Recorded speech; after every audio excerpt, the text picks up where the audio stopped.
Hello guys, what I'm going to show you today is how you can use pods inside of Monster Hunter Wilds. Now, pods are actually, ammo for your slinger, and this is going to be very useful when you're in combat, facing monsters, okay? I'm first of all going to show you what the different kinds of pods are, okay? So we're just going to press escape, and we're going to go to our crafted list, which is here.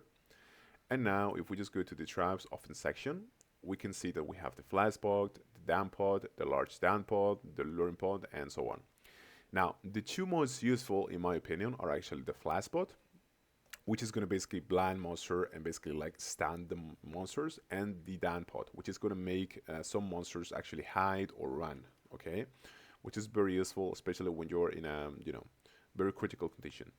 Now, how are you going to use them is by pressing Control on PC, and then you want to play with your mouse arrows, okay, actually with your with your keyboard arrows, excuse me, until you find your desired pod, which can be, for example, the pain pod, which is just like a, like a plain pod, or until you get, for example, to your down pod, which is what I want to use now.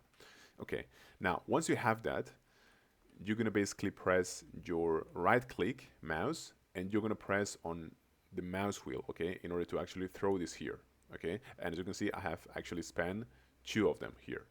Okay, so this is what you're gonna use, what you're gonna do in order to use them. Okay, now something that you can also do in order to use them, which is a little bit more convenient for me, is to actually go into focus mode. Okay, so you just have to press the Alt key once, okay, and you're just gonna go into this focus mode here, okay, which is very useful because you don't have to keep your right mouse click press. Okay, now, let's say, for example, that you have a gun draw and you want to use a flash pod. Okay, how are you going to do this? Is by actually, while you have your weapon ready, by pressing R, you're just going to press on E, and then you're just going to equip your flash pod here, and then you're going to be able to use it like I showed you before. Okay, you can just press the right click, or you can also go into all mode or into focus mode here. Okay, and you can just use it. Okay, so that's pretty much it. Thank you so much, guys.